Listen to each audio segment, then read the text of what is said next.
Shalom, selamat malam saudara-saudaraku yang dikasih dalam Tuhan. Hari ini kita akan membaca Alkitab Amsal pasal 3 ayat 16 sampai 18 yang mendasari refleksi tentang mengucap syukur di tengah-tengah kelahiran. Begini bunyi firman Tuhan. Ayat 16, umur panjang ada di tangan kanannya, di tangan kirinya kekayaan dan kehormatan. Ayat yang ke-17, jalannya adalah jalan penuh bahagia, segala jalannya sejahtera semata-mata.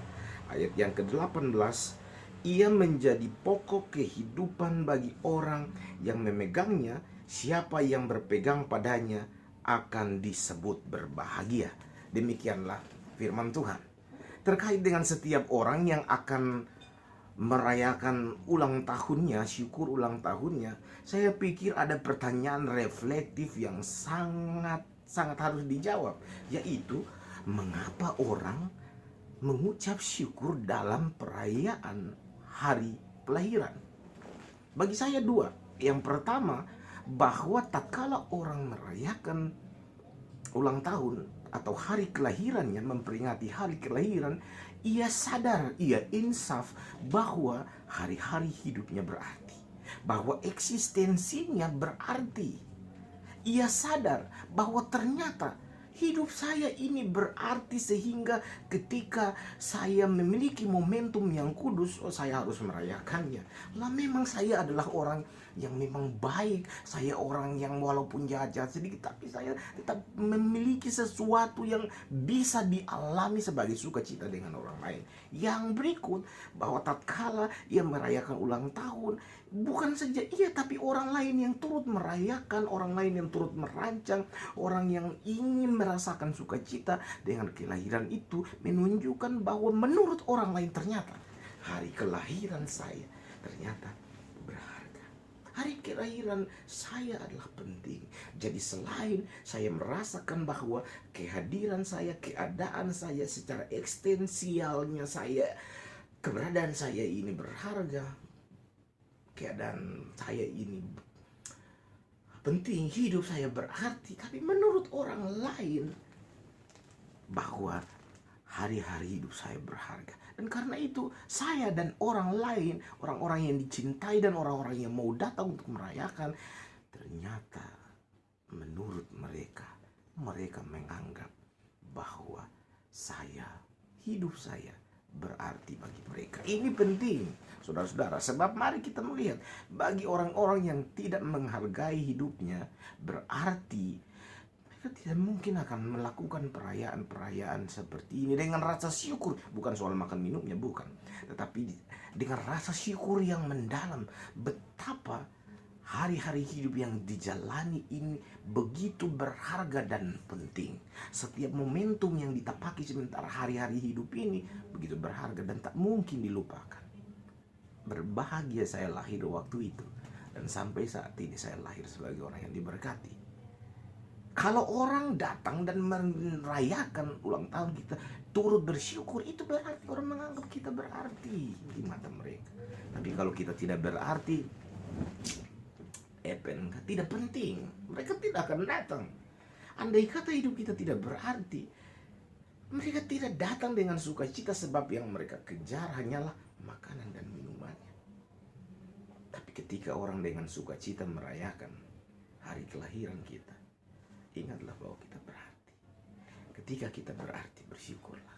Yang kedua, bahwasannya kita harus mengerti bahwa tatkala kita merayakan hari ulang tahun dengan rasa syukur, sesungguhnya kita sudah mengaktakan iman bahwa hidup ini berasal dari Allah, dan karena itu hidup yang diberi oleh Allah kita imani sebagai akta tanda pemuliaan nama Tuhan. Jadi orang-orang yang merayakan ulang tahunnya dengan rasa syukur, dengan ibadah, dengan penyerahan kepada Tuhan, sesungguhnya ia insaf dengan imannya bahwa sesungguhnya Tuhan adalah sumber kehidupan. Tanpa Tuhan ia tak mampu berbuat apa-apa.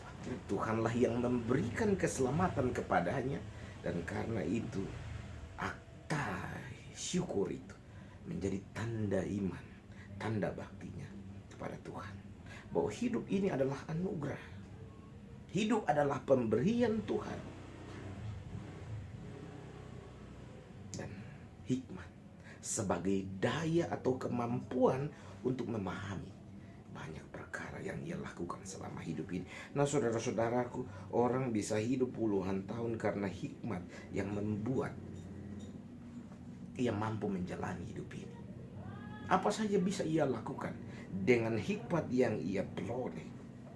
Ya, kita mungkin bersyukur bahwa tatkala kita merayakan ulang tahun dengan sukacita, dengan rasa syukur, kita bersyukur bahwa memang etape hidup kita dihiasi dengan anugerah Tuhan, bahwa keluargaku adalah keluarga yang terdiri. Karena banyak orang lain yang tidak punya otak, sehingga mumpuni untuk mengelola hidup ini secara berdaya dan menempatkan dirinya sebagai citra yang diberkati oleh Tuhan. Dan karena itu kita bersyukur dalam apapun kelebihan-kelebihan, kekurangan-kekurangan yang kita miliki, tetapi dengan suatu syarat bahwasannya kita bersyukur hidup ini anugerah Tuhan dan hikmat tetap diberi sejauh ini. Kalau saya 70 tahun, otomatis begitu banyak hikmat yang Tuhan beri untuk menjalani hidup ini. Kalau saya masih 30, 40, 50 tahun, berarti saya masih menjalani kematangan di dalam hikmat Tuhan. Tetapi banyak pengalaman yang sudah Tuhan beri.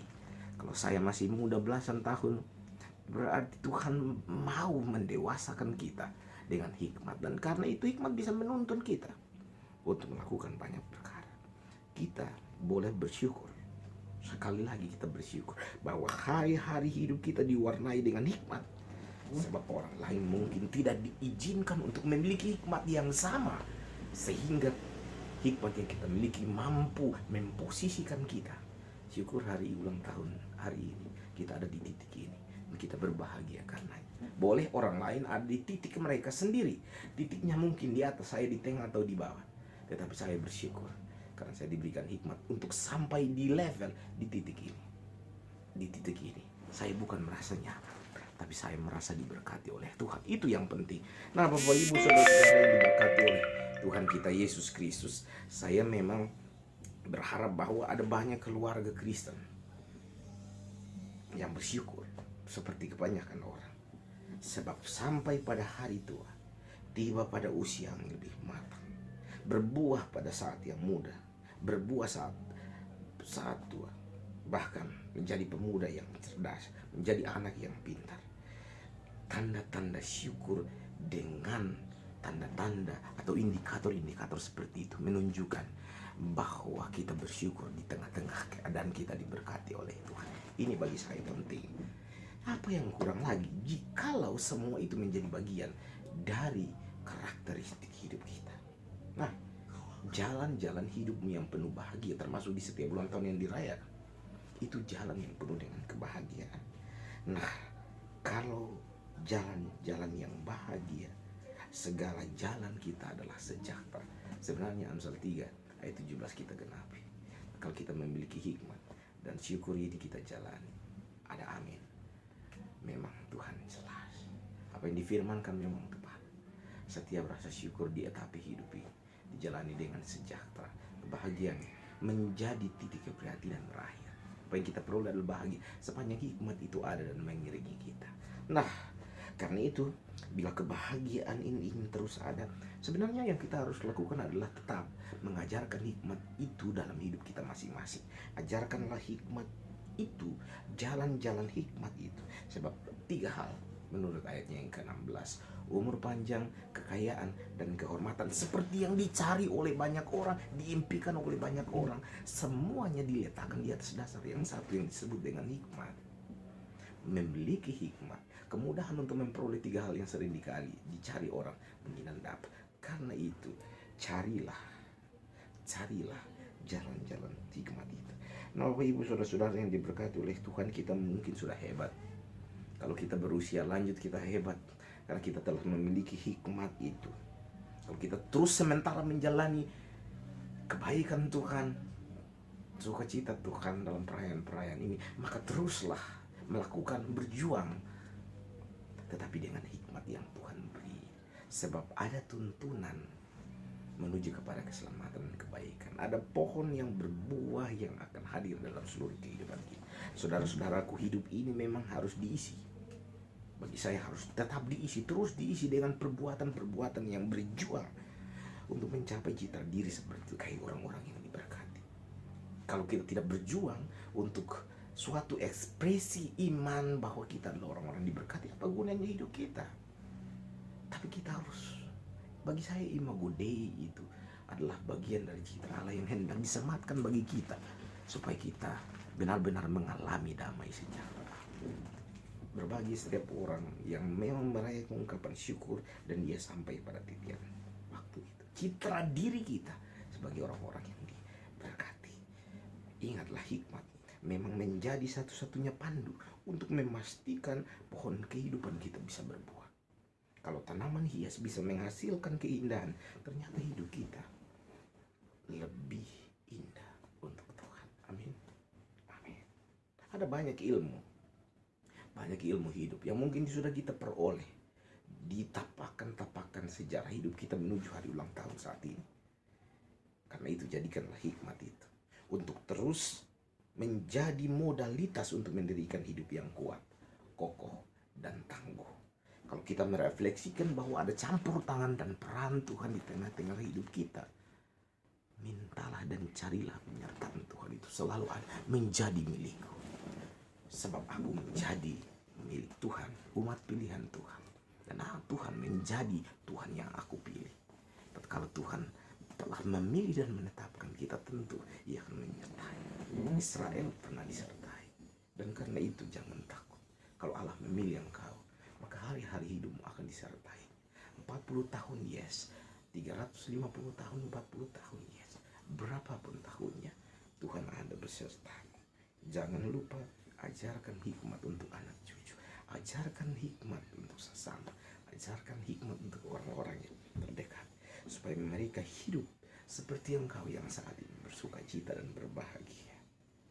Bila saatnya nanti, meskipun kau tak berdaya lagi, hidupmu sudah menjadi berkat. Orang yang berulang tahun dan memahami hidupnya sudah menjadi berkat. Ia hebat. Selamat ulang tahun. Tuhan Yesus memberkati. Shalom.